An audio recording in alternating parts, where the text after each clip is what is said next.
Hello and welcome to another anime lore and theory video. I'm Shergog, your host, and today we are going to take a closer look at what would happen if Ainz Ooal came to the new world at level 1. But before we're going to take a closer look at any of this, let me quickly thank my Patreons for supporting this channel and say my thanks to all users of the YouTube thanks function for making one-time donations. And finally, please watch the first parts, or else this won't make much sense. The other parts are as usually linked down in the video description. And with that said, let's continue with the story. Zero grinned with satisfaction as he observed the reanimated corpse of Succulent. Ainz had proven himself worthy of the 8 fingers, earning a place as part of Zero's elite force, the 6 arms. In recognition of his success, Ainz received the same support that Davernoch also enjoyed: a teacher to impart magical knowledge, access to various literature, and, most importantly, someone who could teach him the written language of the kingdom. And Ainz's senior partner Davernoch was surprised when Ainz used an entirely unfamiliar script to take notes: Japanese. And for some reason, the Elder Lich displayed an unhealthy interest in Ainz's secrets, but at the moment, Ainz cared little about such matters. For the moment, he leveraged his new position to acquire a wealth of arcane knowledge and to grow ever stronger. From fireball spells to lightning and summoning a particularly powerful undead, Ainz absorbed every single bit of magical knowledge eagerly. And in exchange for an arcane book from the destroyed Magicians Guild of Iwantel, Davernoch revealed the existence of 2 undead organizations that needed to be located by the 2 undead.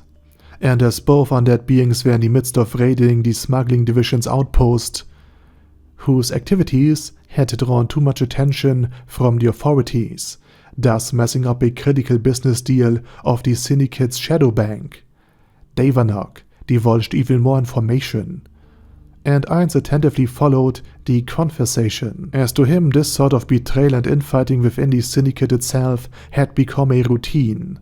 After all, he himself had only obtained his position through the betrayal of the other 5 arms to Succulent. And against the backdrop of burning houses, Davernoch revealed the names of the 2 undead powers. One was Zurnorn, and the other was named Corpus of the Abyss. Both organizations revered death and were teeming with powerful magicians, casters, and magical knowledge that surpassed anything Zero could offer. So Davernoch expressed the desire to establish contact with these organizations as soon as possible, and he wanted to do it together with Ainz Ooal. And the rest of the 6 arms were supposed to be a welcome gift: powerful, recently raised undead, formidable fighters, in order to gain the favor of Zurnorn or Corpus of the Abyss. Ainz of course agreed to all of this, or so it seemed. He couldn't stand this constant stream of betrayal. If there was ever the greatest contrast to the 41 members of his guild, it would be the disloyal, selfish 8 fingers. Fortunately, Ainz no longer had to deal with Davernoch and the rest, as his time was nigh. Ainz meticulously monitored how much mana Davernoch had, and how much he had expended during the raid. And once both made the return journey from the mission, Ainz unexpectedly opened fire, or rather opened his own betrayal with a fireball spell to Davernoch. Completely surprised, Davernoch screamed in anger and fury.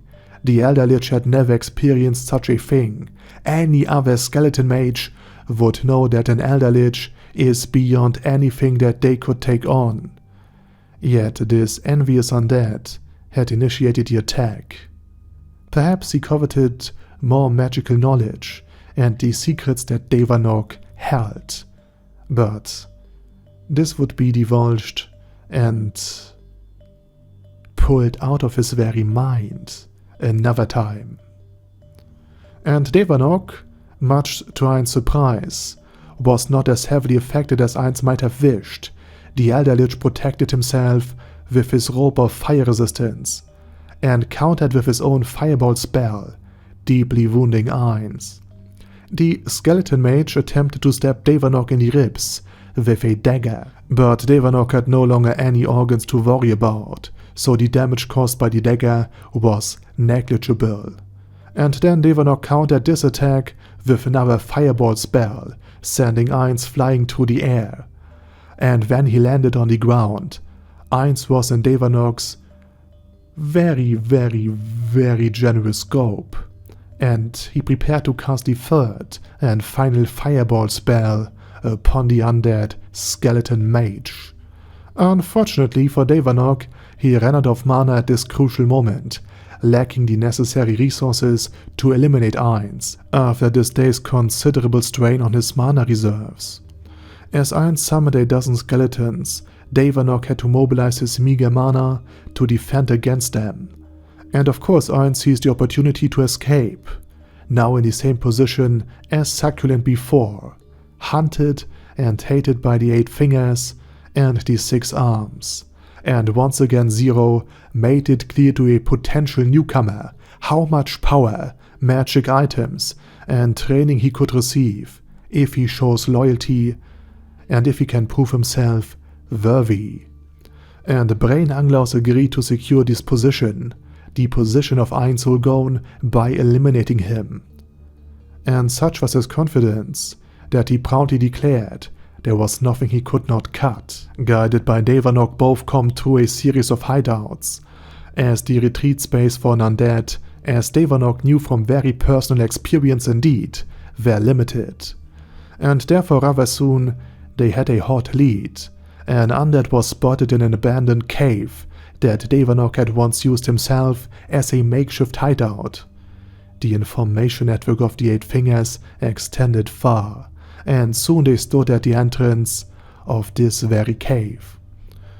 As Davernoch suddenly rested his partially skeletalized hand on Brain Anglaus' shoulder and requested the sole right to kill Ainz Ooal, he offered the eager swordsman a reward, a handful of rare elixirs, now that they had become scarce after the fall of Iwantel, could be his. Of course only if the swordsman would agree, and only if he would remove his very sword from Davernoch's throat.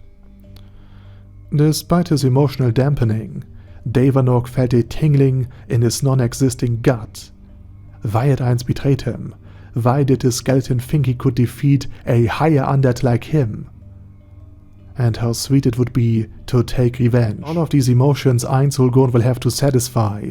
All of these questions Ainz Ooal will have to answer once he is enthralled, via the help of Control Undead, being degraded to the mere servant of Davernoch.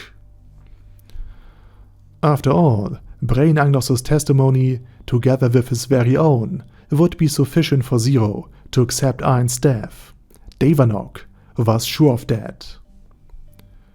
As he neared the end of the cave, dozens of skeleton warriors emerged from the hiding place and attacked Davernoch. However, he had been waiting for this and used Flame Burst to engulf all the skeletons in a torrent of fire at a 360-degree angle.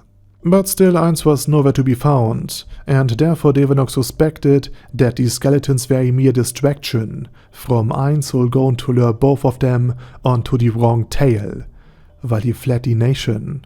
But suddenly he heard footsteps behind him, moving away from him at a panicked speed.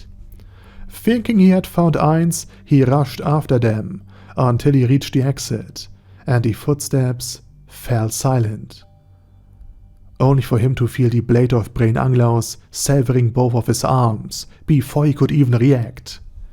Then he jumped away, right into Ainz's arms, and with a drawn stillet, he once again stabbed him between the ribs. Davernoch was relieved that this was all the inferior undead could do, and that clearly Brain Anglaus was the greater danger, before he felt a burst of flames coming from his chest. Then he felt a mighty blow to his back, knocking him down right before the feet of Ainz Ooal, who held an orb glowing with death energy in one hand and was casting a spell with the other. Before Davernoch could hear the word "control on that" and became a servant to Ainz Ooal, he saw why the combat-eager brain anglers had betrayed Zero. With this opportunity to become stronger and this kind of training partner, the leader of the Six Arms simply couldn't keep up.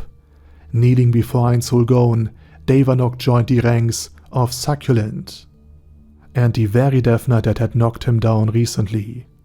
And with that said, now it's your turn. What do you think how Ainz Ooal would have behaved when he met the Eight Fingers? And how would he have acted if he had been transported to the new world as a level 1 player? Let me know it down in the comment section. And with that said, I say thank you very much for watching and special thanks to Arder Daddy Arder, ASK, Bad Guy Ye, Bad Burrito 316, Beezer, Ben C, Brandon D, Chrissy, Crowley 0221, Sia, Crystal Prime, Dead Slime, Death is Mercy, Deathless Dragonlord, Demon Xenomorph 1987, Devin Downen, Ding Dong, Dragonlord Placidus Saxophone, Duckwagon, Dunkler Krieger, Dystopia, Dystopia II, Enigmatic Unicorn, Feralchivan, Guy with That Hat, Hector Marino, Hoss, Haster, Jacob G, Jana B, Jason, Chromius, J. Morris, Kyle R, Lee K. Long, Legendarius, Lelouch Britannia with a Mustache, Lexus Fox, Lord Nishikian Rai, Lord Touch Me, Loverazor, Merovec, Mr. Shoes, Mr. Tweaker, Michael R, Michael Y, Nope, oh hell no, Normal Toad, Okill, Overlord General Gasper, Paddy Pantom, Personage, Primus 11, Rhinomere, Cune Caracos P, Shergox's Daddy, Shadow Lightning Wolf, Shrinekeeper, Sir Axolotl, Super Tier Magic Batista Bomb, Supreme Cheese, Staris, Ted, Texas Deer, The Orc Warboss, Rocket Smasher, T.E. Wang, Vash Hawkeye, Vegito 27, Venture Fanatic, Wilhelm, Xenokai, and Zonagon. Thanks guys. Anyway, have a nice day, and I hope to see you all again soon on my next video.